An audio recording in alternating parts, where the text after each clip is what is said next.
In our first video, we got started by building a basic track. In this video, we'll continue by covering a few ways to add depth to your track by creating curved driving lines and adding decoration to the surrounding world. We're not getting to anything too advanced yet, so just like last time, we'll begin by launching the light editor. Also, just like last time, we'll search for a good area and throw down 2 spline points.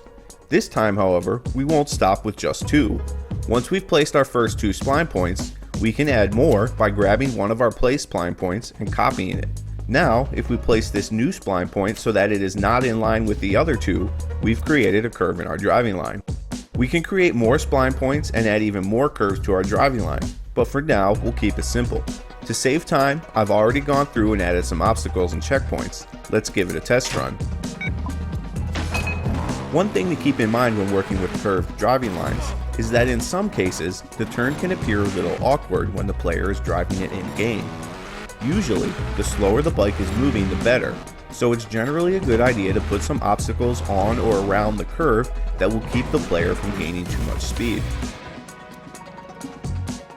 Just as before, the general category is a great source for objects to use as decoration, and I encourage you to explore what is available. For this video, however, we will focus on 2 of the other categories. First is buildings. A great way to add some visual interest to your background and take up some space at the same time is to add some buildings. In the building category, there are many types to choose from, but the easiest to use are the seed buildings. Personally, when I have a curved line, I think it's nice to place something past the curve to let players know that they won't be continuing forward there. So let's take our first seed building and place it by the curve in our driving line. We can expand the building in any direction by selecting a wall and hitting the Y button. We can also expand up or down by selecting the floor or ceiling and doing the same. When the wood building type is appropriate for the track, we also have these nice pre-made background buildings we can easily place in the background. Next, let's look at the environment category. In here, we have a bunch of natural objects we can add to our environment. Placing trees and bushes can be great to fill in our background, but possibly the most useful tool in here is the terrain shaping tool. We can use this tool to modify the terrain, creating hills or ditches, among many others, on or off the driving line.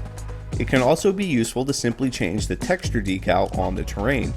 A great use for this is placing a driving line texture along our driving line. This not only makes the track more visually interesting, but also gives the player a clue as to which way the track will be going. And there it is, we've now made our basic track a little nicer to look at. Let's give it a final test run to see how it looks.